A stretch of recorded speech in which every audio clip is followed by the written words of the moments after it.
Vous écoutez Chef, le premier podcast qui vous fait découvrir l'histoire personnelle, la vie des plus grands noms de la gastronomie française.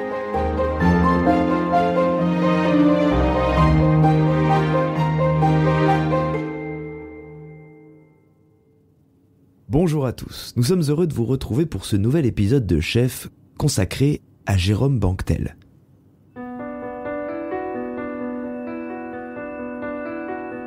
Voilà un moment que nous avons son nom en tête, un moment qu'on entend qu'il se passe quelque chose dans cette contre-allée des Champs-Élysées, qu'on dit que derrière les murs de la réserve, on accélère vers le sommet. Jérôme Banquetel donc, un breton, 2 étoiles au compteur, 2 étoiles qu'il a obtenues directement dans la foulée de l'ouverture de son restaurant, le Gabriel. On sait l'homme sérieux, on l'a vu s'exprimer parfois, le regard est droit et la mâchoire plutôt serrée, mais allons voir. Rendez-vous est donné dans une des suites de l'hôtel. Me voilà face à lui, curieux de voir ce qui se cache sous le granit. Ouais, je dis granit avec une pensée pour la Bretagne, mais surtout en clin d'œil au menhir, car lors de notre échange, à plusieurs reprises, la comparaison entre l'homme et la pierre a été faite. Et c'est vrai que rarement un échange a été si dense, si contenu. Vous allez voir et sentir là un homme concentré, déterminé, un homme qui, s'il s'exprime très sereinement, peut donner l'impression de vivre les poings serrés. Vous allez entendre l'histoire d'un homme qui a encaissé que l'épreuve, la rigueur et la difficulté ont toujours stimulé. Un chef carré, c'est le moins qu'on puisse dire. Alors, prenez le temps de faire le tour du menhir, car à la fin de l'histoire, derrière la face dense et sans faille, vous verrez, la pierre est plus tendre. Cet épisode a comme toujours été réalisé en compagnie de mon cher et talentueux Nathan Cohen, qui signe encore musique et ambiance de cette belle histoire. Je m'appelle David Ordonneau, vous écoutez Chef, et vous avez rendez-vous avec un homme dont la voix est douce, mais les idées fermes. Un rock balafré, marqué par les sacrifices d'un dévouement total à sa passion, un chef en route vers le sommet. Voici l'histoire de Jérôme Banquetel.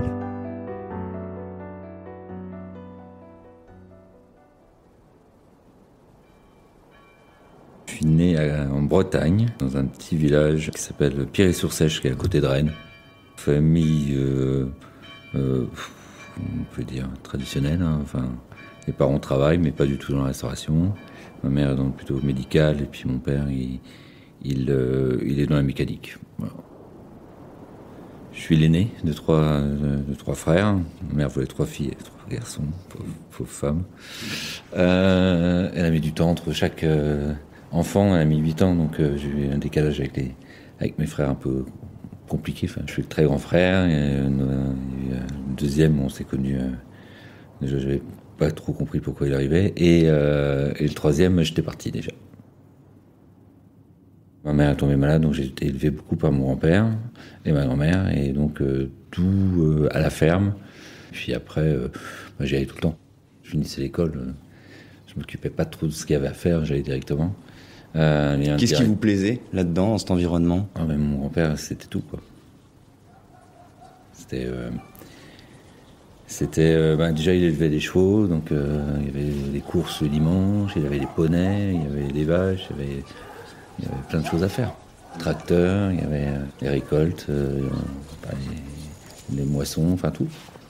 Et puis, à ce moment-là, il n'y avait pas trop les abattoirs, donc il y avait aussi le rituel dans la ferme d'une vache, et puis quelqu'un qui arrivait, qui s'en occupait toute la journée. J'aimais voir ça, quoi. Donc Ça vous plaisait parce que c'est des spectacles qui sont particuliers. Ouais, je sais. C'est un peu particulier, mais ça me plaisait. C'est la seule chose qui aurait pu me faire louper un match de foot, mais... Ah ouais ? Ouais, non, j'aimais bien. Et puis moi, donc, mes premières années, c'était plutôt sport, foot, avec ça. C'était foot. Voilà. Et vous rêviez de quelque chose ? C'était des choses j'ai fait sport-études, et puis ça s'est arrêté. Et puis, c'était en 5e où mes parents n'ont pas voulu. Donc il fallait la signature des parents pour aller là-dedans à ce moment-là. Ça ne s'est pas fait. Donc, changement d'orientation. J'ai un copain qui partait à l'école hôtelière. C'est un de mes meilleurs copains qui partait à l'école hôtelière parce que son père était cuisinier. Et puis, j'ai dit, tiens, j'aime bien ça. J'aime bien ce côté Mais pas plus que ça, hein. Je cuisinais pas, je faisais pas de dessert, je faisais rien. C'est ce que j'allais vous demander. Dans l'époque d'avant, ce choix, justement, la cuisine, elle a quelle place dans votre famille? Vous parlez de regroupement, de convivialité. Ouais, mais il y a... Ma mère n'aime pas cuisiner, ma grand-mère le fait, mais tout simplement. Il y a juste ces repas du dimanche où tout le monde est là, mais c'était pas non plus des festins. Il y a quoi sur la table? Ça sera plutôt du poulet, des rôtis, des pommes de terre, des salades classiques, pas rien. Ou ça pourrait être... il y aura toujours des gâteaux bretons à la fin. Ou alors ça peut se retrouver plutôt sur les châtaignes qu'on aura récoltées, puis on se fera un gueuleton autour des châtaignes, à la cheminée, et ainsi de suite. Après, ça peut être différentes choses, mais il n'y a rien de... il n'y a pas une personne qui va rester 5 heures dans la cuisine pour faire un truc... Il n'y a pas une culture de la cuisine? Non, pas du tout. Avec la hôtelière, tu avais le choix entre service et cuisine. Bon, j'avais vite fait le choix. Ouais, c'était la cuisine. J'aimais bien la position du chef, la position de tout le monde autour pour créer quelque chose. Ouais. Enfin, il y avait un peu, on retrouvait un petit peu ce côté, comme dans le sport, un petit peu de... Ouais, vous êtes tout seul à votre poste et il faut essayer de faire aussi bien, enfin même mieux que les autres. Donc c'est un petit challenge individuel qui me plaisait. Je regardais encore le foot, mais juste à la télé, je jouais déjà moins. Et j'avais passé la passion, ce que j'avais pour le foot, j'avais déjà passé pour la cuisine. Au foot, il y a des rendez-vous. Il y a des Coupes du Monde, il y a des Coupes d'Europe. Quand vous démarrez en cuisine, vous vous dites, moi je rêve d'étoiles, moi je rêve de... Je rêve d'étoiles. Je veux que tout mon cursus soit étoilé. Je cherche, je veux l'excellence, je veux rencontrer des grands chefs. S'inscrire dans l'excellence dès le début, en fait. Ah ouais.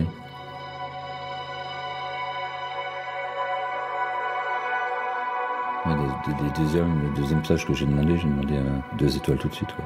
Donc premier stage 1 étoile, deuxième stage 2 étoiles. Est-ce qu'il vous apporte quelque chose de différent? J'imagine qu'on monte d'un... Ah oui, parce que là, c'est là...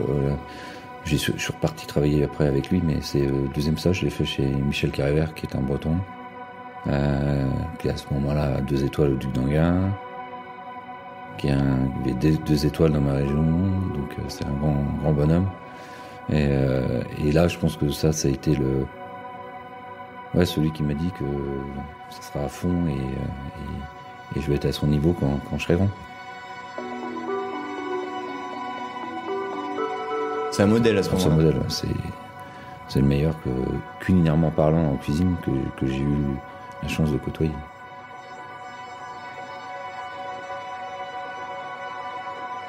Qu'est-ce qui vous parle dans ce qu'il fait, dans son approche? Déjà, il est au garde-manger, il a un poste, il y a un sous-chef qui fait le passe. C'est quelqu'un qui travaillait tout le temps, qui aimait la cuisine d'instant.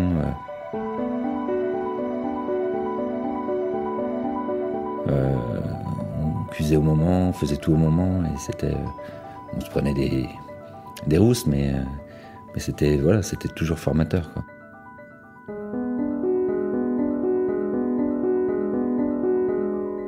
C'était rude. Il n'aimait pas l'erreur. À ce moment-là, c'était direct. Puis il y avait il montait déjà une étoile, une vraie exigence, le personnel est exigeant, mon chef est exigeant, tout ce que j'aimais, quoi. Avec une vraie rigueur, des horaires, on les comptait pas. Le service c'était dur, des fois ça partait les mots, puis après hop, ça s'oublie, on rattaque le soir. Ouais, exigence à fond. Et je m'impose aujourd'hui, à mon âge, toujours quoi qu'il arrive, que je vais avoir un client, que je rentre à 3h30 ou à 8h je serai en cuisine. Je suis malade si j'arrive à 8h30, je suis malade si je suis pas à l'heure dans ma cuisine, et j'aime tout le faire.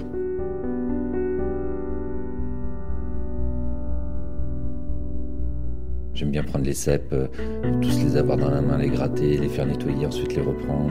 J'ai toujours quelque chose, toujours un produit où c'est moi. La truffe, c'est moi qui l'achète, qui la trie, qui la taille, qui la donne à chacun. J'ai toujours un poste important où, dans ma cuisine, je gère un produit et j'aime pas qu'on aille le choisir pour moi dans le camion. Je veux le prendre moi. Voilà, c'est comme ça. Je ne sais pas faire autrement. Tout en contrôle. Faut que ça soit carré. Voilà.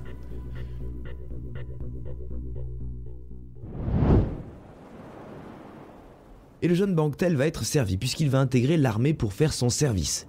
Et il va aimer ça. La hiérarchie, la discipline, la rigueur, 1 + 1, ça n'a jamais fait... Enfin, vous comprenez. Puis vient l'idée de faire un tour de France, de voir comment l'on cuisine de l'Est à l'Ouest, mais toujours sous les étoiles. Il fera étape à la Bonne Auberge, Antibes, chez Joe Rostand, une maison à l'ancienne, avec comme particularité le fait que chaque jour, le chef se fait monter son dîner par un membre de la brigade. Ah, et cordé pour une purée, ça veut dire que c'est loupé. Un jour par semaine, tu dois faire à manger. Et moi, j'étais tombé sur une purée de pommes de terre, montée à l'huile d'olive. Moi, j'étais habitué au beurre. Montée à l'huile d'olive, avec un Saint-Pierre juste vapeur, petit morceau de citron. Un truc, normalement, basique. Franchement, basique. Pour tous ceux qui étaient avec moi, basique. Bon, bah voilà. Mais la pomme de terre, elle est cuite, elle est corde. Voilà, je la passe au tamis, mais elle est corde, elle est élastique, je la monte à l'huile quand même. Je fais ça dans mon coin en pensant que ça allait passer. Voilà, je prépare mon petit Saint-Pierre bien cuit, mon petit citron. Hop, je prends mon plateau et je monte parce qu'on servait dans la chambre à 18h et c'était les années Santa Barbara et monsieur Joe Rostand et madame Rostand regardaient Santa Barbara. Donc tu posais le plateau, c'était marrant. Tu posais le plateau et puis il faisait... Voilà, donc tu sortais de la chambre, tac, et tu te mettais au service, et puis à 20h, t'entendais en espérant, c'était très bien. Parce que si c'était pas bien, c'était 1 mois d'affilée la bouffe, le perso. Donc là, ça te bousille toutes tes après-midi. Et là, à 20h, je le vois descendre. Depuis rien, je dis, bah, c'est bon, c'est nickel. Et là, tout le monde, qui c'est qui a fait à manger ce soir? C'est le breton. Ok. Ouais, d'accord, je comprends maintenant. Purée cordée, mais on me l'a quand même envoyé, hein? Ouais, bah allez, ça fera 1 mois. Donc j'ai pris 1 mois avec des pâtisseries et tout ça à faire. Mais la meilleure école. Parce que là, vous faites votre service, l'après-midi, il va y avoir le second qui vous dit, bon, allez, tu vas faire petit rouget, petite fleur de courgette farcie, puis coulis de tomates, et puis tu lui envoies ça à 18h, le lendemain tu reviens, tu fais autre chose. Et je le prends pas comme même si tout le monde va à la plage, l'après-midi, non, je le fais, et puis ça se passe très bien. Mais la cuisine du Sud, c'est pas moi. Voilà, je m'y retrouve pas. L'environnement là-bas, c'est pas trop ce que j'aime. C'est plus festif, ça sort un peu trop de mon cadre. Après ce passage au sud-est, je vous résume la suite, Jérôme Banquetel bascule à l'opposé, sud-ouest, le Gers, chez André Daguin, où il découvre une cuisine très généreuse. Il retrouve ensuite le chef Kérévert qui avait marqué ses débuts dans un hôtel en Hollande pour 9 mois, loin de ses repères. Puis, retour en France, justement, pour les retrouver, ses repères. Bretagne, 1993, auberge de la Taupinière, Guy Guillou. Si vous avez écouté le premier épisode de notre podcast, vous avez tilté, c'est là qu'il rencontrera son ami Olivier Belin, et c'est là que, sans le savoir, il va s'offrir un sésame, on y reviendra. Ah, détail important, à ce moment-là, Jérôme Banquetel rencontre sa femme et avec elle, comme avec d'autres, quand il parle parfois de sa carrière, on lui répond souvent « Ah, mais t'as pas fait Paris ?» Très bien, il décide alors de partir pour Paris. 1 an, pas plus. Je détestais. Vous arrivez de la Bretagne, la vallée de la Chevreuse, là, et vous voyez, c'est une grande ville, là, avec tout les métros, cette insécurité pour moi, où j'étais regardé tout le temps partout. Je fixais les gens me fixaient, donc c'est tout ce qu'on n'aime pas. Mais dans le métro, généralement, on regarde son bouquin, ses pieds, enfin tout. Et moi, je sors de ma Bretagne, je fixe. Et ça plaît pas. Et puis je me retrouve, je prends la première place, c'est Tour Eiffel. Jules Verne, Tour Eiffel, une étoile, à la Rex. Et là, j'apprends ce que je n'ai jamais fait, du volume. Tout monte à la Tour Eiffel, doit être vite travaillé parce qu'il n'y a pas le stockage possible. Et donc je me retrouve au poisson, avec des fiches techniques bien, des grammages et tout ça. Et puis bon, des services longs, rapides, 7 jours de travail, 7 jours de repos, plus ou moins dans l'idée. 7 heures aux cuisines, 1h du matin. T'es usé. Et donc, comme je m'entendais bien avec le chef, je dis j'aimerais bien aller au Crillon. Donc, il appelle le Crillon, qui était à la grande époque avec Christian Constant. Et je me retrouve au Crillon. 80 cuisiniers. La grosse structure. Et on voit déjà que ceux qui sont là, ils ont du niveau. Je pensais déjà un petit peu en avoir, mais là, je prends une grosse claque. Ouais. Donc 2 fois plus de travail. Je suis pas prêt pour ça. Moi, j'arrive de province, voilà, je rentre pas dans le truc. J'arrive pas de la grosse maison de province qui fait que j'arrive de la petite maison. Et là, On s'intègre pas. dur. Ah ouais. Ouais, dur. Il y a des mauvais trucs entre mecs. Très dur. Grosse pression, des clans, la plus mauvaise ambiance que j'ai connue parce que là on est dans l'élite. Vous doutez à ce moment-là du coup? Ouais, dégoûté. Ah ouais. Avec des petites paroles de mecs qui te disent en tout cas tu te barreras avant nous. Et ça, moi, c'est tout ce que j'aime. Ok, tu penses ça? Et moi je vais m'accrocher. Et je me suis accroché, j'ai fait 2 ans. Voilà. Et là, j'ai 25. J'ai 25 ans.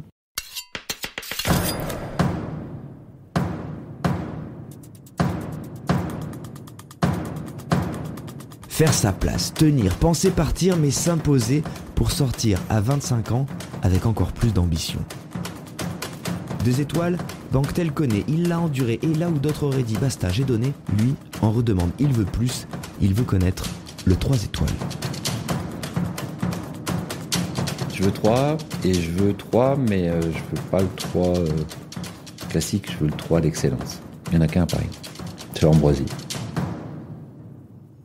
Et je me rappellerai tout le temps, donc bonne marche, costume, enfin voilà, bien habillé, CV, t'arrives, tes rendez-vous, entretien, puis bon, tu connais rien sur cette maison et en même temps, t'as envie d'y être.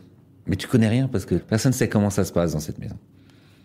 J'arrive pour l'entretien et dehors, en train de couper ses lauriers sur un escabeau, parce qu'il adore ça, tout son truc. Et c'est un lundi, soir de repos, et j'arrive, donc il reste sur son escabeau. Hein. Bon, tu viens pour la place? Oui. Bon, t'as ton CV sur toi? Je dis, ouais, oui. Bon, c'est là qu'il prend. Il est toujours sur son escabeau. Ouais. Ah, très bien. Ok. Ah bon, t'as travaillé à Taupinière, toi? Chez Guy Guillou? Je dis, oui, je travaille chez Guy Guillou. Et puis il me dit, ok, ça s'est bien passé? Je dis, oui, ça s'est bien passé. Vous pouvez l'appeler? Très bien. Ok. Tu me rappelles demain pour qu'on décide de la date. C'est toi que je prends.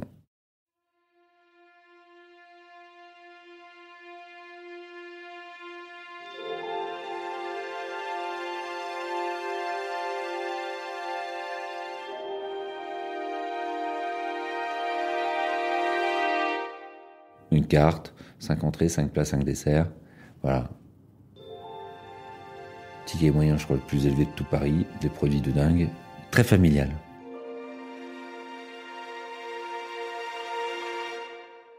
Un fourneau central. Et puis, t'as juste ta planche, t'as pas de place à côté. Alors que moi, au Crillon, j'avais 3 mètres de linéaire, ma planche là, je pouvais mettre ce que je voulais à côté. Enfin, bref.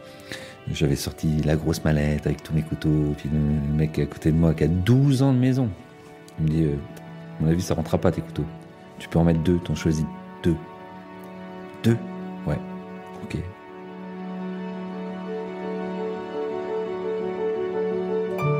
Et à 11h, on mange, tac, on reste à sa place, on enlève la planche, on étale, on a un tabouret, on descend le tabouret, hop, et on mange à sa place. Chacun mange à sa place. Voilà. Ouais, après, il y a ils étaient habitués, il y a 12 ans certains, 9 ans, 6 ans, 5 ans, enfin voilà, c'est très convivial. Je sais pas quoi, c'était très convivial. Et oui, parce que vous l'avez pas nommé. Ouais, Bernard Paco. Humble, grand, très grand. Et il y a quoi sur cette fameuse carte? Parce que là, pour le coup, vous découvrez Voilà, quelque chose. Le rideau s'est ouvert. Il y a la feuillantine de langoustine qui est toujours à la carte qui est là. Il y a la tarte chocolat formidable. T'as l'homard navarin. Moi, je suis tombé juste à ce moment-là. On était sur la volaille viennoise. On est sur le turbo qui est rôti au four avec des cèpes. Il y a plein de choses. C'est un traditionnel, très traditionnel. Là, tu apprends les vraies bases.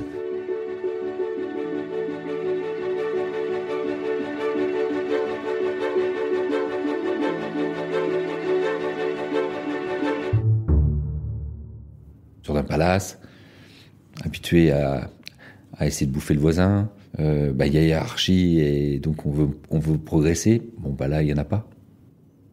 Au bout de 3 mois, même pas, 1 mois et demi, je vais le voir, je dis écoutez, moi j'ai envie de rester, mais j'ai envie de prendre la place de responsable. Il n'y en a pas. Hein. Et là, c'est tu veux la place, ouais. Va chercher. Donc c'est pas je vais faire un appel, les gars venez autour de moi, Jérôme va prendre la responsabilité, c'est non. Tu la veux, vas-y, prends-la. Donc c'est le change du championnat là où tu es au tournoi et puis tu vas aller en finale. Donc il faut éliminer chaque équipe. Donc chaque élément, faut soit qu'il parte, soit il fédère. Donc celui qui est à côté de moi, c'est celui qu'il faut faire partir en premier. Tous les après-midi, moi je vais à la librairie gourmande et j'emmagasine les livres, je prends des idées, je reviens, je les teste, et puis je pousse quoi. Puis au service, je suis encore plus présent que d'habitude. Donc celui d'à côté, j'arrive à le faire partir. J'arrive à le faire partir parce que j'explique qu'à son âge, il serait peut-être temps de trouver quelque chose où il est chef. Donc il part. Donc je prends sa place, et celui qui arrive à côté de moi, à 9 ans de maison normalement, la légitimité de prendre la direction. Mais culinairement parlant, un peu léger. Et là c'est plus facile.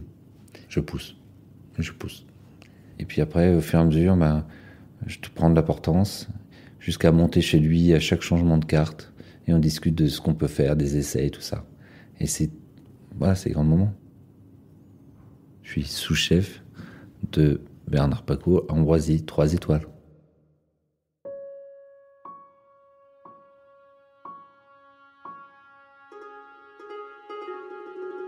On n'est pas là pour créer, mais on est là. Moi, je dois garder l'identité de ce chef. Je suis pas là non plus pour ramener ce que je faisais au crayon. Essayer de trouver des choses qui peuvent rentrer, que j'ai vues, qui peuvent rentrer dans son style et ainsi de suite. Voilà, c'est 10 années de dingue.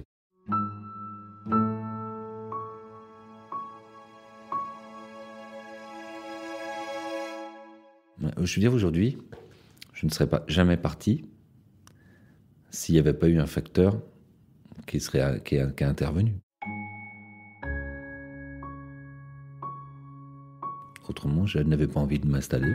J'étais bien, et puis à un moment donné, les choses de la vie, voilà, c'est son fils arrive dans la cuisine, et fils Paco, et là c'est compliqué.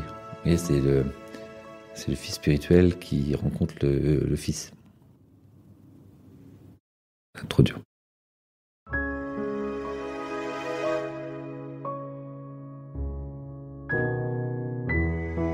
Je pense que c'est trop dur pour lui, trop dur pour moi. Tout ce que j'avais réussi à faire avec lui se brise.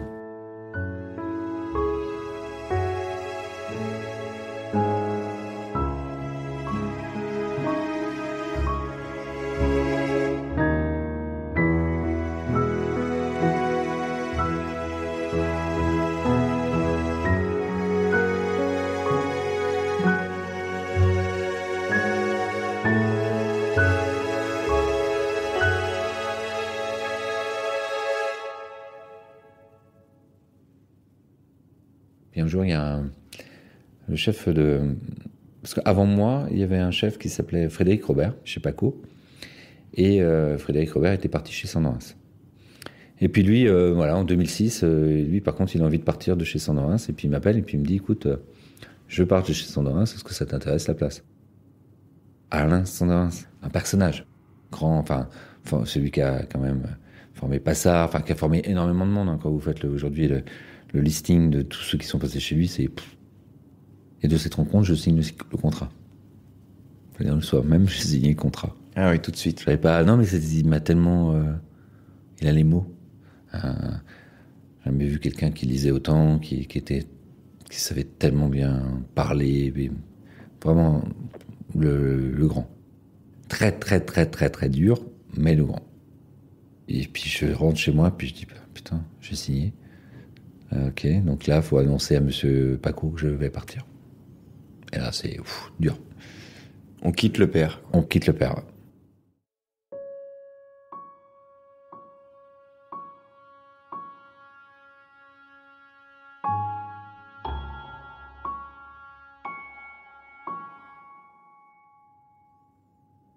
Puis vous savez, vous avez fait 10 ans dans une maison et vous tournez avec un autre chef. Donc, chef d'un chef, c'est pas si facile que ça. Généralement, tu es chef d'un chef une seule fois. Voilà. Là, j'ai 34 ans. J'arrive 34 ans et je prends une grosse maison parisienne. Pression. Et chez Sandorin, c'était mardi, vendredi, essai. Et je fais un testing avec Claude Joly du Guide Le Bay. Et lui. Il goûte, et vous avez un bon banal. C'est bon, Jérôme. C'est un bon banal. Et là, c'est très, très dur. C'est très, très dur. Très, très dur à digérer. Et puis, c'était une maison de dingue. Il me téléphonait le matin. La première chose qu'il me demandait, c'est qu'est-ce que je mange à midi. Et en partant à 3h, il me disait, qu'est-ce que tu me fais ce soir? C'était tout le temps. C'était un fou. On a ouvert les Mama Shelter ensemble. C'était un mec dur. Mais il avait cette faculté de te défoncer et derrière de venir et dire, alors mon petit chat, comment tu vas? Et là, tu dois prendre sur toi. Et puis voilà, et puis apprendre de ses idées, apprendre de ses lectures, apprendre de ce qu'il pourrait inventer, et ainsi de suite. Et puis il adore ça. C'est sa vie. Une vie commune, 8 ans. Après Bernard Paco, Jérôme Banquetel devient l'homme de confiance d'Alain Sandorin. Ensemble, ils vont aller au-delà du restaurant. Jérôme Banquetel est pressenti par tous comme le successeur du maître qui veut tirer sa révérence. Mais le prix de cette retraite est trop élevé et Jérôme Banquetel va décliner s'offrir le restaurant du mentor. C'est impossible. Mais heureusement, sur sa route, il a croisé un entrepreneur et son projet. Michel Rébier veut poser un hôtel à 2 pas de l'Élysée. Il veut un chef qu'il connaît. Jérôme Banquetel se voit remettre les clés. Ce qui m'a fait aller dans ce projet, c'est petit. Palace, une structure à taille humaine. Un restaurant dans un hôtel. Qu'est-ce qu'on appelle à taille humaine en termes de convives? C'est-à-dire, il y a 20-30 couverts au gastro et une quarantaine à côté. Et on fait une ouverture le 19 janvier 2015. Grosse ouverture, difficile de recruter. Faire ouvrir un hôtel en bas des Champs-Élysées, à côté du Bristol, dans le Carré Magique et tout, pas évident. Vraiment pas évident. Et puis moi, je veux 2 étoiles. Mais pas une, je veux 2. Donc c'est une année à fond. Une année où j'ai dormi ici. Je me couchais à 2h, je me levais à 6h et on changeait les plats tout le temps. On était toujours... Parce qu'on était à fond dans ce challenge. Et comment vous l'avez dessiné, votre cuisine, à ce moment-là? Parce que là, vous n'êtes plus dépositaire d'un nom. Là, elle est... Vous avez pris 2 fois des costumes. Là, elle est... voilà. Mais c'est comme si j'avais gardé les 2 costumes en même temps. C'est-à-dire que je prends du Paco, je prends du Sandorin. 2015, 2016, c'est pas moi. C'est Jérôme Banquetel, Bernard Paco, Alain Sandorin. Voilà, on décroche d'eux. En Une année. Voilà, 2016. Vous vous souvenez du coup de ce sacre? Parce que là, pour le coup, 2 étoiles qui tombent. Total.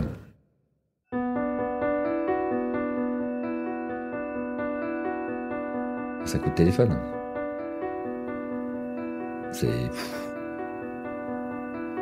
Et puis là, c'est vous qu'on appelle, c'est pas un chef au-dessus. Ouais, c'est de monter sur l'estrade, c'est terrible. Tu vois ta photo sur le truc. Ouais, c'est... Puis tout de suite, tu prends ton nom et ton visage qui viennent en plein écran pour les jeunes, pour tout le monde. Tu deviens 2 étoiles. Et puis tu te dis... toutes ces années. Toutes les années de sacrifice. Tout ce travail que j'ai eu, ouais, parce que j'ai beaucoup travaillé. Et puis, mon soutien familial qui m'a laissé faire. C'est un accompagnement dans le silence, et c'est pas évident pour quelqu'un qui est avec quelqu'un de passionné et qui ne déroge pas, qui prend pas de soirée pour famille, qui va pas à la sortie des écoles, qui va pas faire la rentrée. Est-ce que vous avez eu des enfants sur ce chemin-là? Oui, ils ont 17 ans aujourd'hui. Des jumeaux. Garçon-fille. Papa travaille. Ouais. Ça a toujours été ça. C'est ça encore, et c'est pas évident. L'adolescence, on se prend un peu des beaux revers de temps en temps. Je conçois que j'ai fait des erreurs, enfin, sans être des erreurs, mais c'est un choix de vie.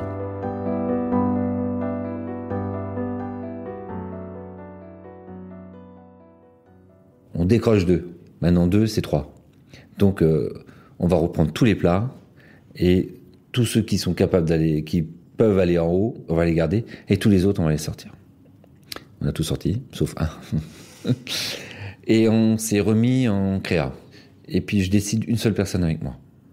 Ce sera Lynn, vietnamienne qui est avec moi. C'est plus tout le monde, c'est Lynn. Voilà, c'est binôme. Elle est arrivée, elle était demi-chef de parti chez Sandorin en 2008. Elle est encore là avec moi. Elle me connaît par cœur. Donc là, vous repassez au tamis tout. Ouais. Et en fait, Et là, c'est Jérôme Banquetel qui a enlevé les 2 vestes et qui a mis la sienne. Et qui dit, j'aime pas. On va là-dedans, on va pas là-dedans. Maintenant, ce que je vois, les mecs qui vont chercher 3 étoiles, ils ont une histoire à raconter. À Paris, c'est compliqué d'être aussi breton qu'un Olivier Belin, vous voyez. Et en même temps, j'ai une identité palace, donc il faut que j'arrive à jongler entre tout.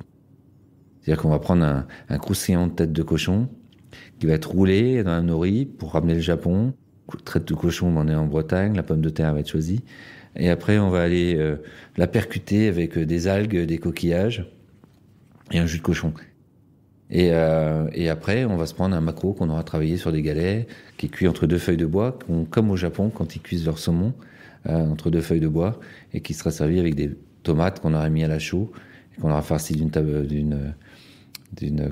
purée de poivrons et d'anchois, et il y aura un jus... Un jeu d'équilibre. Ouais. Mais à tous les niveaux. Mais soit au niveau des saveurs. Quand les chefs viennent me voir, l'acidité est très présente. Mais moi, j'aime l'acidité.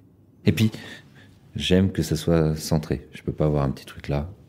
Parce que la dégustation, c'est de la merde. Il faut ramasser. Voilà, il faut que t'aies tout dans une seule bouchée. Et puis que tu vois un truc arriver, puis tu dis, ouais. Mais quand tu mets un coup de cuillère dedans, tu fais, ah ouais. Comment il a fait? Voilà. Une carotte qui arrive à côté d'un morceau de turbo, tu dis, mais elle est farcie, il l'a fait comment? Il l'a enlevé comment, le bois? Enfin voilà. Il y a l'œuf de caille qui est coulant dans le bao, comment il a fait pour que ça soit encore coulant une fois que c'est cuit? Et voilà, et l'artichaut, comment il a fait pour faire ça? Il y a tout une technique. Il n'y a pas un plat où il n'y a pas. Parce que la technique, c'est la régularité. Une pomme de terre au miso, c'est 11 grammes. Une tomate, c'est 35 grammes. Et j'aime être à la Sandorin, être à la limite de. C'est ça. Ouais. Quand je suis avec Lynn, elle me dit, elle est plus. On pourrait être plus prudent. Et voilà. On pourrait être plus prudent. Ouais, mais j'ai pas envie. Olivier, c'est le seul qui vient vraiment tout goûter chez moi, avec Thomas Boulot. Mais il prennent des claques, mais ils me disent, lâche les chevaux. Si tu lâches les chevaux, tu les auras. Ça veut dire quoi, lâcher les chevaux? S'écouter, ne pas avoir peur d'eux. Bah voilà, c'est ce que je fais. Et là, vous y êtes en ce moment. Ouais. Elle va tomber quand, la 3e étoile? C'est pas moi qui décide. Ce que j'aime, c'est de regarder mes confrères ce qu'ils font, et surtout que mes confrères me regardent. Voilà, qu'ils se mettent un peu le doute aussi, de se dire, attention, Il y va. il y va. Et j'y vais bien, là. Vous le sentez, là? Ah, moi, je suis très bien, là. Et là, maintenant, faut pas, ça se dit pas, parce que je vais pas faire un post en disant, vas-y, je suis prêt, vous pouvez venir. Mais je suis prêt. Je suis prêt. Aujourd'hui, je suis plus dans ce que je veux faire. Dans ce que, voilà. Après. Vous la poursuivez encore, ou finalement vous avez déjà le sentiment d'avoir acquis quelque chose déjà? Non, je la veux. En vous trouvant vous-même? Je la veux. Je n'arriverai pas à me finir si je les ai pas. Et vous allez faire quoi après? Je ferai autre chose. C'est vrai? Ouais. Quoi, vous allez faire de la cuisine quand même, non? Ah, de la cuisine, mais fini. Ça m'a trop tué, ça. On va vous donner les 3 étoiles et vous allez partir? Non, je vais les consolider un peu, mais après j'arrête. J'ai quand même mis une petite deadline à tout ça. Parce que j'ai pas envie de crever quand même. Mais une deadline dans la souffrance. Je suis parti d'Ambroisie, c'est pas ma décision. Je suis parti de chez Sandrin, c'était pas ma décision. Je veux que la prochaine fois, ça soit ma décision. Vous le redoutez pas, ce moment? Après avoir vécu toute cette vie d'intensité? Il y aura d'autres choses à vivre. C'est ce que je vous dis, c'est pour ça que personne là, cette date, il n'y a que moi. Vous la connaissez? Oui, je sais. Votre compagne la connaît pas? Non. Waouh. Non, je voudrais même pas on n'en parle pas. Elle aimerait que ça soit tous les jours. Mais non, à un moment donné, il faudra que ça s'arrête. Vous voulez qu'on se rappelle de vous? Ouais, mais pas pour un bon cuisinier. Qu'on dise de vous, c'est un bon cuisinier. C'est un bon cuisinier. Ouais, le modèle pas que j'avais. Pas un bon banal. Ah putain, non. Vous savez, j'ai loupé le MOF en finale, alors que j'ai paraît trop gourmand. Ça m'a tué. Premier tour, je passe premier. Deuxième tour, je passe tranquille, sans aide. Je prends pas d'aide. D'habitude, tu prends une aide. Tu prends un MOF avec toi. Et ben, par contre, pour la finale, je dis, je vais prendre un MOF. Mais je veux pas un MOF qu'il a eu tout seul du premier coup. Je veux le MOF qui a passé 5 fois en finale. Je veux Éric Tronchon. Éric Tronchon, Soltis, 5 fois en finale. 20 ans. Parce que c'est tous les 4 ans. C'est lui que je voulais. Il m'a fait travailler comme jamais. On était mais super en place. Et les 2 derniers jours, par perfection, on a changé un truc. On avait un parmentier de homard et le jus, et ça coulait tout le temps, c'était pas beau. Donc j'avais récupéré un peu de purée, lié avec le corail de homard, et je faisais un petit trait à l'intérieur pour garder le jus à l'intérieur. Le jus reste à l'intérieur, ouais. Ils ont pris ça pour un signe distinctif. Donc ça veut dire que ton plat arrive... Un signe distinctif. Ouais. Pour jury, comme ça veut dire que c'est ton assiette. Et pour être reconnu par le jury. Et donc quand vous arrivez sur le pass, et vous en apercevez pas, parce que vous ne pouvez pas voir dès le début. Il y a un plat qui part en dégustation et un plat qui part au frigo. Donc mon entrée est partie au frigo. Ça veut dire quoi, l'entrée qui part au frigo? Elle n'est pas notée. Et j'ai eu 14,49. J'ai eu 14,49. Il fallait avoir 15,5. Et là, tu les vois tous arriver en disant que tu as juste envie de les tuer, quoi.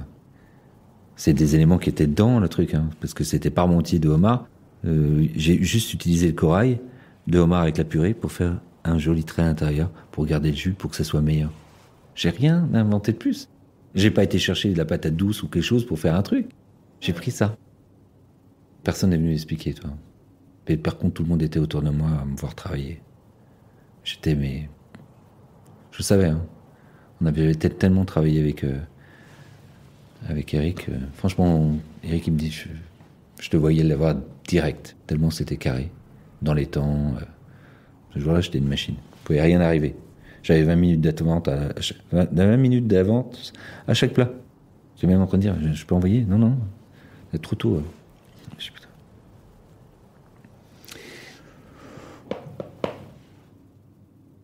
C'est même pas sur place, parce que ça se fait en live, hein, mais c'est mes équipes. Regarde mes équipes, ça c'était... Elles étaient plus déçues que vous. Ça et mon fils, ouais. Ah ouais. Ouais, c'est une déception. C'est très dur, ça. C'est d'amener un échec à la maison. Ça, c'est super dur. Puis ouais, puis tu peux pas leur expliquer que ça voulait être trop parfait. Et tu t'es fait avoir. Ça, c'était les plus durs. Mon équipe et mon fils. Ça a été très très dur. C'est comme ça. J'aimerais juste 3 étoiles juste pour qu'il voit que son père n'a pas travaillé pour rien, quoi, entre guillemets, et qu'il n'était pas à la maison pour rien. Et puis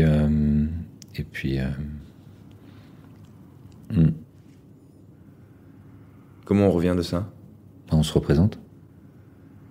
C'est l'année prochaine, et c'est juste après le Michelin.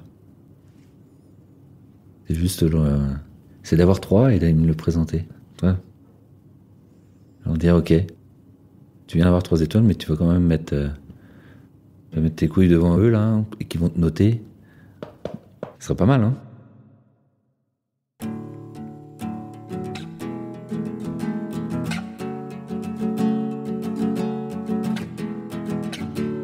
C'est surprenant de voir comment parfois certains ne lâchent rien. En même temps, quand vous comprenez, quand vous entendez ce que cela a coûté, combien la route a été dure, combien de sacrifices, combien les coups ont dû marquer, je comprends qu'on puisse se dire « Tant que j'ai encore du souffle, je vais boxer ». Je vous avais dit que cet entretien était dense, qu'on avait attaqué mâchoire serrée, mais peut-être l'avez-vous senti sur la fin, ça a un peu lâché. Fatigué, on a baissé la garde et on s'est fait surprendre par l'émotion. En commençant l'entretien, j'avais dit au chef « Vous allez voir, c'est assez intense de se replonger ainsi dans toute sa vie ». Ça l'avait fait sourire. 4 heures plus tard, quand on a coupé le micro, il a souri à nouveau et je crois que ça voulait dire « T'avais raison ».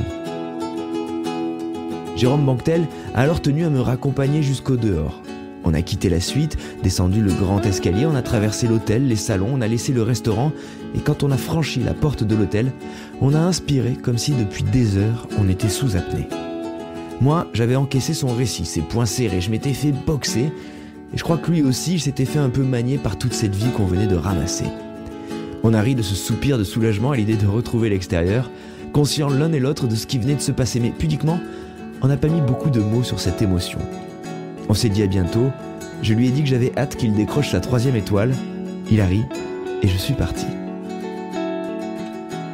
Juste un truc avant de vous laisser, une chose que le chef m'a raconté, un détail que je trouve amusant. Quand je l'ai vu, il avait fait faire des petits menhirs pour les disposer sur les tables du restaurant. Il attendait de les recevoir. J'y ai repensé après et j'ai pensé à Paco, à Sandrins, au fait que ce chef avait cuisiné pour eux, pensé, vécu pour eux, puis qu'il avait ensuite reproduit leur cuisine. Il avait fait du Sandrins, du Paco, puis petit à petit, il avait trouvé son style. Désormais, il fait du Banquetel, et le menhir a finalement trouvé sa place au centre de la table. Merci d'avoir écouté ce nouvel épisode de Chef. N'hésitez pas à nous laisser une note ou un commentaire, à parler de notre travail autour de vous. Vos soutiens et votre enthousiasme nous font toujours très très plaisir. Merci au chef Jérôme Banquetel d'avoir pris le temps de nous raconter cette vie. Merci à ses équipes de nous avoir reçus et merci à Antoine Julliard qui l'été dernier m'a rappelé que, tiens, ce serait une bonne idée d'aller voir de ce côté des Champs-Élysées. À très vite pour une nouvelle histoire, une nouvelle rencontre, un nouveau chef. Salut!